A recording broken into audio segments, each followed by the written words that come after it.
about H2SO4.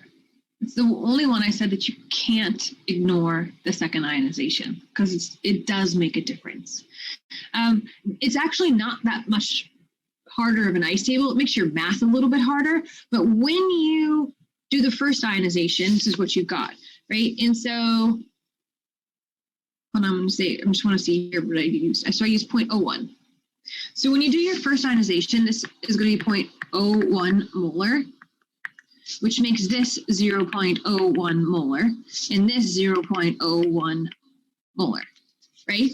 So that means this is how much you're starting with of this. So when you do this in an ice table, this is 0.01 molar, right? So, and this stays the same. So you're actually going to use, you're going to do 2 ice tables in 1, right?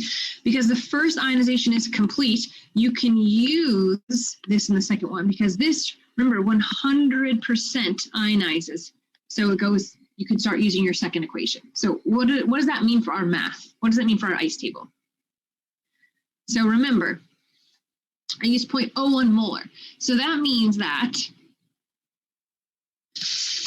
I had 0.01 molar of this and 0.01 molar of that to start, right?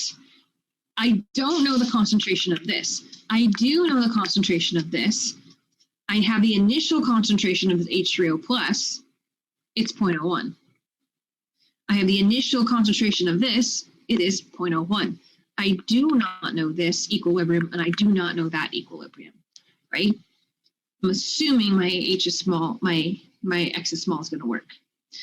So we're going to say it's going to go forwards, but here's where it becomes trickier. Because you've got a minus X plus X plus X, just like we did before, but because you have a value here,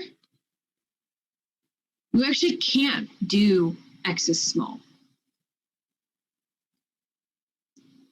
It just doesn't work. I'll just warn you, it doesn't work. So you have to do the math. You have to do the quadratic formula. And again, this is only going to occur with sulfuric acid. This is the only thing that's going to matter is with sulfuric acid.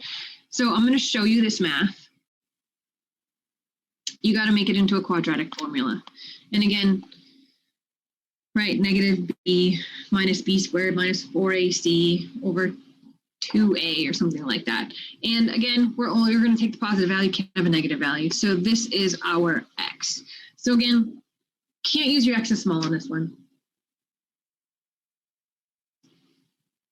2 reasons, it doesn't work. And our Ka was 0.01 and our concentration was about the same. So it doesn't work, right? Those are too similar. It's not going to work. Okay, so we have x is 0.0045. So then we have to plug it in to all our values. Plug all of it in, right? And again, we want the pH, so all we need is 0.01 plus x. So here we are, 0.0145, negative log of that. And we get 1.839. So you can see it actually does change the pH, right? Because if we just took the negative log of 0.01, so if you did,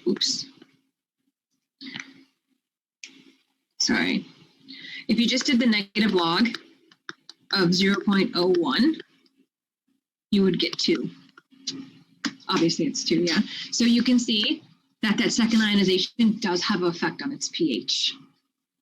So you can't ignore it, right? If you want to try, you could do the same thing with the other ones that have their Kas are greatly different, but you'll see there's no difference in the 2 answers. They're exactly the same, right? It's just H2SO4. So watch out for the H2SO4. You can't ignore it. How do you do it differently? This is it. It goes in both of these, right? Because those are your starting concentration, or those are your initial starting concentrations. And then you just solve for the equilibrium ones. And you have to do that. You have to do the quadratic formula. That's the only thing. Okay.